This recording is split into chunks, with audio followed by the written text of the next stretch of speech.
I have been informed by Trixie that I should give the following warning. The next two parts are going to hit hard with some very deep topics.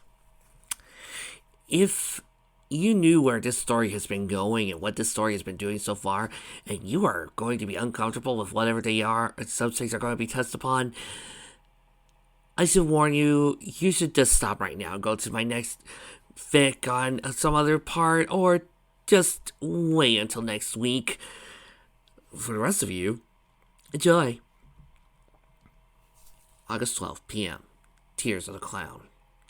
In the depths of space, 4 planets spun around a white ball of gas in the center, as each of the rocky spheres hurtled their orbits towards a predestined location that would change the course of things to come.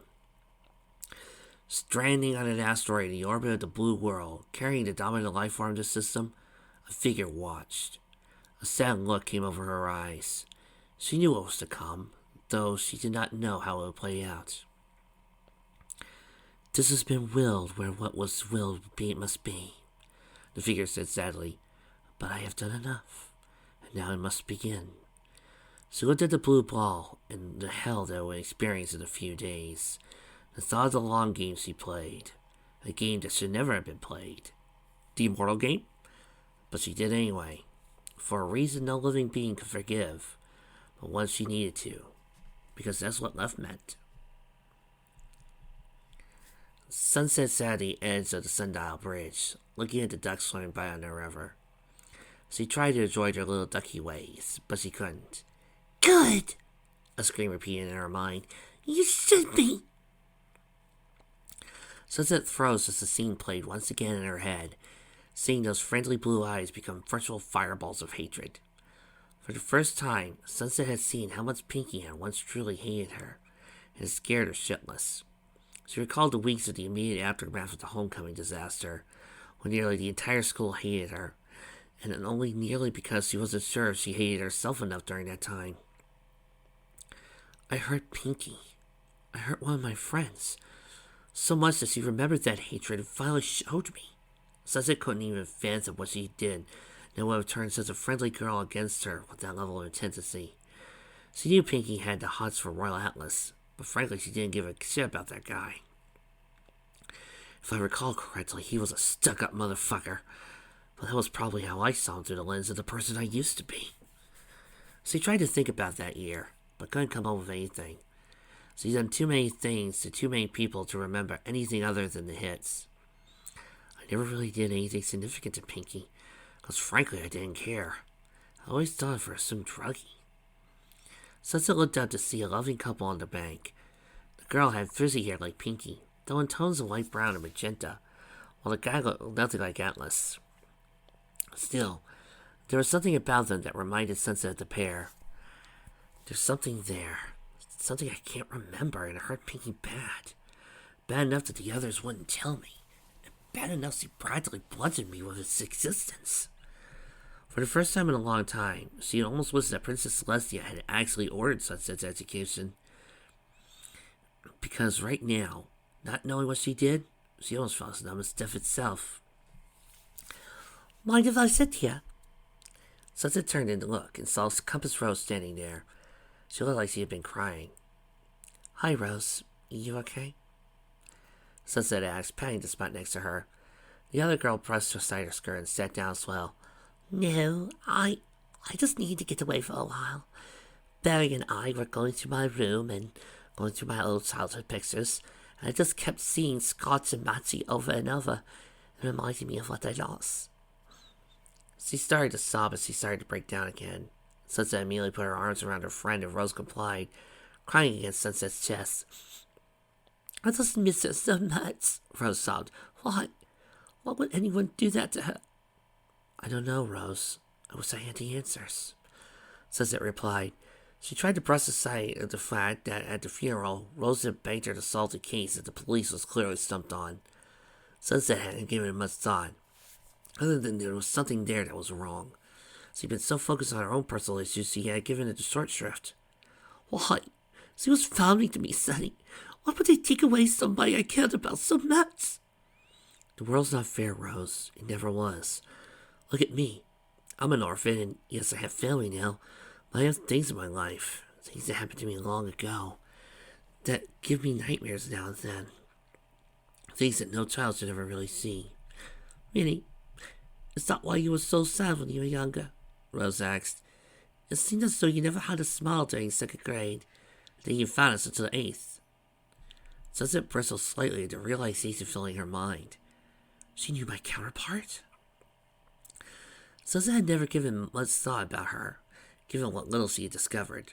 But to find someone she counted on as a friend knew the other Sunset Shimmer put her at definite unease. It made the girl whose life she stole a little more physically real, no longer just an abstract on paper. Rose moved away slightly. I hope I didn't make you recall something unpleasant. It's bad enough I'm out of sorts. Just that kind of day, I guess. Sunset looked at the ducks once more, then at the loving couple, was her busy saying up. What else do you remember about me when I was that young? Rose looked at her in confusion and Sunset shrugged. I really don't remember, Rose. Trust me. I will remember someone like you. Rose blushed. You're such a tease, you know that? Silata said. I remember you used to dress very nicely, and that you had all the toys that everyone our age wanted. But you looked so sad. I remember we used to play together occasionally. I think you played from time to time with Minuet too, but most of the time you just read. And at the end of the school year, you left. Rose looked at Sunset oddly. You really don't remember? Trust me, Rose. I can assure you it feels like it happened to someone else. Meanwhile, sweetheart, you seem troubled. Sable said to Celestia. Want to tell me about it? The two were enjoying a nice afternoon together, just lazing around the house. Somewhere along the way, he plugged a video game console to the TV and started to goof around with it while Celestia leaned against him, reading a book in Italian. The cover read, La Tragedia della Regina, by some author named Sturberino. However, she was too engrossed in her book to answer. Tia? Still nothing. So, what's that? He asked the ravishingly gorgeous woman. He said offhandedly, but she still didn't respond. Finally, he paused the game and snarked. Tia, sometimes I secretly turn into a werewolf and worse Sombra like an ancient evil god. That's nice, dear, she finally said, really having not a word she uttered. He then went for the ultimate ploy. He pushed aside her hair and placed tiny kisses on the nape of her neck. He found out it was one of the spots that turned her on. Certain enough, she dropped the book and hummed contentedly. Sable, I thought you weren't in the mood. She breathed. I'm not, he said, backing off, but I got you to finally pay attention to me. She looked disappointed for a second, then said, I do pay attention to you. What did I say last? She sighed. Okay, I didn't hear what you had to say. Sorry, distracted by my thoughts is all. She set down the book. Don't even like this book. Oh? Yeah, it's a book by an Italian fantasy author about a royal family. Princess inherits the kingdom from her mother and becomes queen. But her beloved little sister becomes jealous, and instead of talking it over, the two wage a civil war with the younger sister being defeated in exile. The queen never finds love because she's considered untouchable by everyone she knows. There are no suitors from the other countries around, as they despise her kingdom's success and fear her military might. To ward off her loneliness, she adopts 2 young girls and a boy, and absolutely loves them, but in the end, she sends it to them because she must remain queen first, rather than a parent. The older daughter is surprisingly well adjusted and falls in love with one of her bodyguards. But the queen really never notices this, and one day said princess runs off with a guard to a distant land. They become queen and king there, but now the first queen has an unintended rival, because her daughter is approachable in ways their mother never was. As for the queen's son, he becomes a wastrel, sleeping with the maids and boasting about how he's more important than lands. But as her youngest daughter, the one that adores her mother and wishes to follow in her ways, that troubles the queen the most. Celestia set the book down. I could never really finish the book. There's something about it that feels too personal. She then turned to him. What did you want? It's more along the lines of what you wanted, hon. He told her, you've been quiet all day since we got back from brunch, and it's been buried in a book you dislike. If you ask me, I think it has something to do with those girls that you talked to earlier. I think I went too far, Celestia said. I embraced one of my students in public. That's not a shame, hon. Shows you're human. No, it shows favoritism. Remember my friend Velvet? That girl, Sunset, is her older daughter. If that becomes publicly known, it could be a problem for me. Furthermore, those girls are her best friends, and You acted like someone who cares about those girls, and there's nothing wrong with that, Sable told her.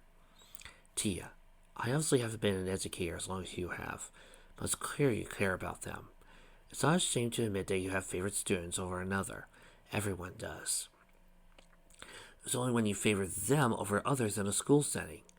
In a school setting, where it could be wrong. And personally, I don't recall Mexican restaurants being exactly known for their educational qualities. Sable, I'm being serious here, Celestia huffed. So am I. I know you're concerned about doing the right thing, because you're under a microscope right now, since you might be promoted. We also have to realize you're human, and you need to be one, hun. Summer told me the number of times that you've been somewhat unapproachable, because you were worried that you would prioritize one thing over another. And I've seen that in you. He frowned. Let's be honest. If I hadn't saved you that day, would you have gone out with me if I asked? Sable, would you have? A pause. No. She turned away. It would have been improper for a superintendent to fraternize with a teacher. He sighed. No. It would be improper for a superintendent to fraternize with a teacher directly in training the command, which only happens almost never. And that certainly doesn't apply to summer school employees, given that it's only a temporary job. Leslie, even if it did, Somber oversees me, not you. It's a bit of fraternization, given that Somber and I are friends, but I'm not exactly sleeping with him. Celestia laughed. I think Chris might have something to say about that, she teased. But yes, you're right. Sometimes I do feel like the queen in that story, pushing away everyone by the virtue, constantly trying to do the right thing. Maybe that's why I couldn't help Sunset for so long. She then fell silent for a long time, long enough for Sable started to worry. Hun? I want a child, she said softly. I want to be a mother. That's what it is. I want a child of my own, Sable. He slightly backed off. Tia, our relationship is strong. She laughed. I know what you mean, you dork. We've only been together for a little bit, and we're already living together. But even I think it's a little too early to discuss marriage, much less what comes after. She leaned over and kissed him quickly, then backed off. It's just, I'm well past the point that I should have children in. He placed a gentle finger on her lips. We have all the time in the world to talk about this later, Tia. I'm not going anywhere, and neither are you. Let's just take one step at a time, and we'll get there eventually. Love, I might age gracefully, but even I grow older. I'm not some ancient immortal, you know. Sooner or later, the biological clock is gonna run out. She looked heartbroken right now, even though he knew it wasn't her fault. I've had so many chances for love, and I blew it all. I'm not letting this one slide by. You're not, Tia. I'm here, I promise. He reached over and held her, and the two stayed like that for a while. Oh, I just remembered something, she said. Are we doing anything this weekend? Not that I'm aware of. Why? Luna wants to have a barbecue at her place. Her, us, her boyfriend. Apparently Moniz knows that Lou and I now have lives, and she wants to introduce you to both family. Fortunately, Lou and I agreed that we should give you two a bit of warning, so she's having us all get together so you and Shadow can figure out how you go and protect yourselves when Mama, Papa, and Boney tear into you. Trust me, sweetheart. I've been through the worst street interesting warfare ever. This should be a walk in the park by comparison. Trust me. It's worse than you think, Celestia insisted. At least be glad that Luna and I left both of you enough to give you a metaphorical sword before we throw you to the lions. Meanwhile, back with Taffy. Why do I need to be the adult right now? Octavia muttered silently. Too young to have to adult. Sonny, would you please come downstairs right now? The others should be here in a few minutes, and frankly, this isn't fair to our friends. It had started around noon, when Rarity called Octavia to find out Sunset had called home. She hadn't, and that began several hours of her calling Sunset to find out what happened, as well as their friends calling to find out Sunset had yet returned. The answer in either case being no. Finally, about an hour ago, Sunset came home looking worse for wear and emotionally exhausted. But before Octavia could ask her what happened, she walked past Twilight without a word, upstairs in her bedroom and shut the door. Sunny, I'm coming in. Octavia said as she opened the door, found Sunset, lying in the bed, looking as she had been crying. Sunset looked at Octavia right now as she lay there in bed, feeling and looking frazzled. I just can't deal with it right now, Tavi. I can't. Octavia sat down next to Sunset. Walter, tell me what happened over there. I don't want to talk about it right now, okay? The look at Sunset's side eyes was one of sorrow. Octavia knew that look too many times. Just tell them I'm feeling under the weather. I don't want to talk about it. Look, this is about what Twilight did. No, it's not. And I appreciate you talking to her, even if it blew up in your face. Sunset began. You have no idea, during her teen thought, recalling the conversations he had with her younger cousin, just a few hours earlier. It did not go well at all, but that was something Sunset didn't need to hear right now. Whatever happened, hiding isn't the answer, and you know it. If you argued with them because you defended your sister, there's no shame in that. It wasn't about her, okay? My past came back to bite me in the ass again. There's nothing I can do about that. Talk to me, please. Sunset said nothing. However, she just turned around. A second later, Octavia left the room. I cannot believe the drama around here, she grumbled. I'm the one who needs medical help, and my cousin's just went insane. Why me? Twilight poked her head out of the kitchen. Almost done with the cookies, she said to Octavia. Made enough for everyone, even the freeloader upstairs. Twilight, not now, okay? Octavia grunted. So she had to privately admit that was the closest thing Twilight had made to a positive comment about her sister so far today. She just reached the bottom of the stairs. The doorbell rang. Octavia walked over and opened the door, grumbling, Welcome to Drama Central, where the one being medicated for DID is apparently the sanest teenager in the house. Standing outside, the 5 girls had sober looks on their faces. Pinky, strangely most of all. I take it she doesn't want to speak to us, Verity said softly. Octavia moved aside so the others come in. She told me to lie and say she's not feeling well, but she'll be okay in time for the trip, she said nonchalantly. What the fuck happened? Rainbow sighed. We gave her an ultimatum, she said. Ultimatum, Rainbow, not ultramanium, Flairside clarified. Whatever, Flairs. Anyway, we told her she wasn't being fair to her family by keeping her secret, and making us keep it as well. So we told her that she had to tell you by the time we got back from our trip, or else we were going to tell you guys. Then shit got worse. Octavia's eyebrows shot up. Called to us? Elstech nodded. Yeah. By coincidence, Miss Celestia happened to be there. She overheard us. She then came over and insisted we help enforce it too. Wait, Miss Celestia was there? Octavia asked the other girls nodded. And there really is a secret. She knows. Another nod. Fuck. We all thought Twilight was overreacting to those letters after Miss Luna explained what they really were. Well, first I began, in a sense she was, but Sunny did herself no favors by not telling everyone the truth a long time ago. And I hate to break the promise like this, but because it's a great way to lose a friend. Everyone looked at Pinky for the inevitable outburst, but instead she had a heartsick look on her face. I fucked up, was all she could say. Anyway, Octavia, darling, Verity interjected. We are all just as guilty as her for letting this sit too long. We all agree that enough is enough. We cannot let her make a mistake that will damage the relationship between herself and those she loves. And even if we end up losing her as a friend because of this, though sincerely it won't come to that, we're going to do it anyway, because we're there.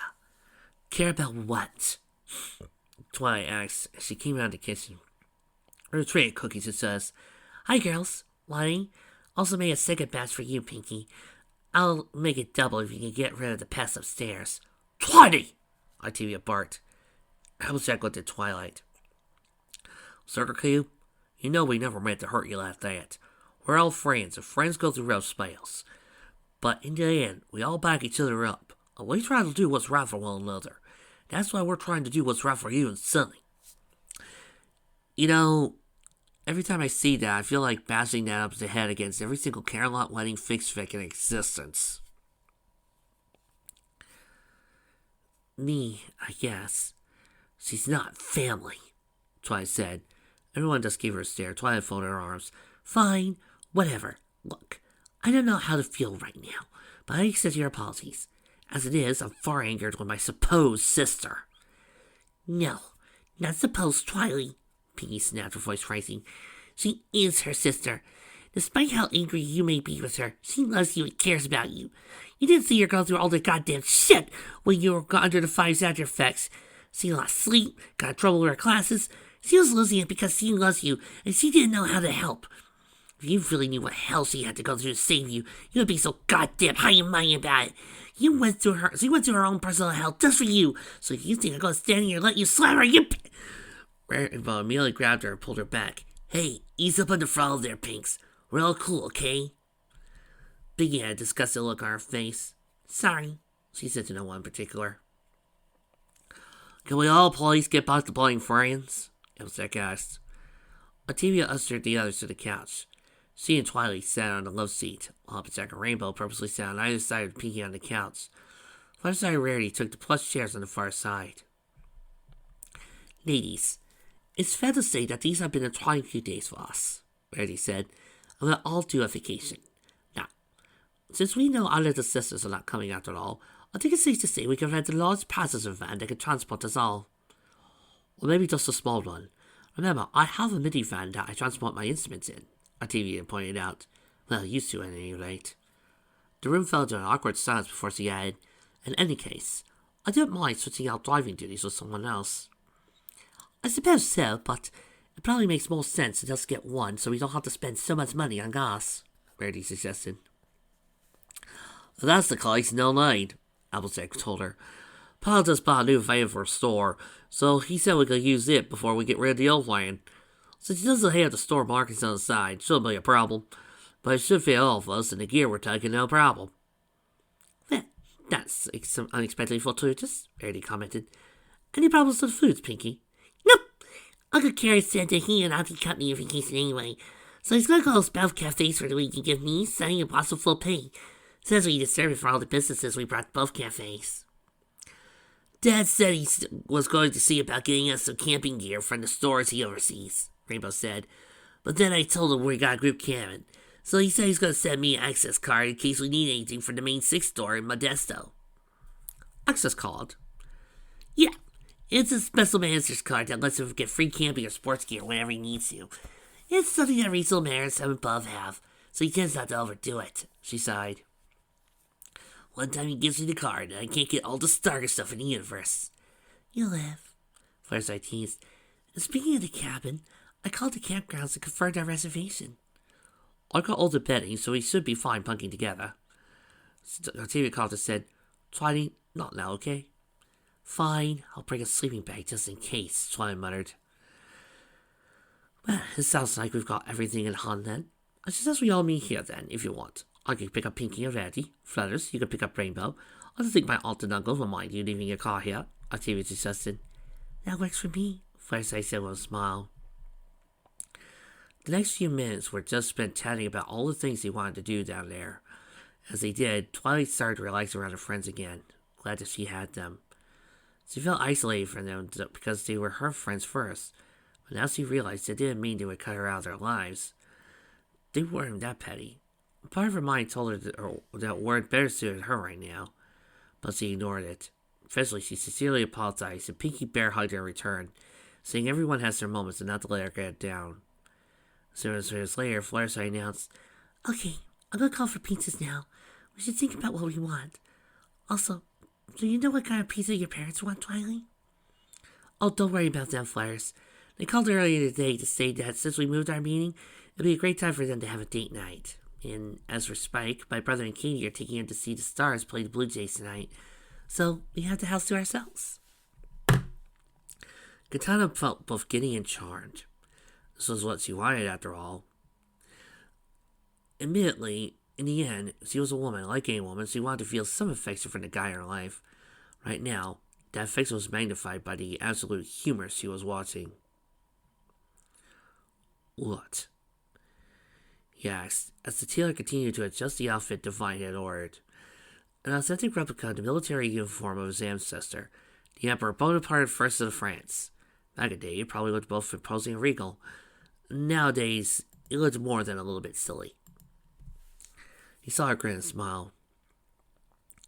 But I must, my dear, after all, I am of the House of Bonaparte. Mister, the tailor said, for all the money in the world you're paying for this costume, you could be Emperor Presario himself. The costume party you're planning to attend must be slang for all the accuracy you want in this. Costume party. Yes, it would be quite a show, Divine pronounced. Katana smiled. She only planned to wear her formal dress blues when the time came, though she supposed she need to promote herself once she became ruler. Admiral of the fleet Katana Blast, Empress of the world. She liked the sound of that. She liked it or not. You need something a little more casual, in case it gets too hot. How about a cravat as well? A cravat? Do you take me for some commoner? He gasped. You're really good at that imperious tone. You must be a professional. You're really good at that imperious tone. You must be a professional actor, the tailor added. You know what? I'm having so much fun out this commission. I'll throw one in for your charge. This has been a fun adventure. You won't believe how many people have tailors for tweaking stuff. They tend to forget. We can make clothing and costumes, too. Well, he is quite the performer, Katana admitted. You seem to be quite taken with my performances, dear, Divine told her. Wouldn't be marrying you if I wasn't, she told him. But you better make good on your promise to me, Buster. You hear that? You don't want to piss off the lady, the tailor told Divine. The smile of one too many memories coming to his face. Once you get the wifey pissed, well, you don't know what she could do. Oh, I assure you I do, Divine told him. It's why she's in my life to begin with.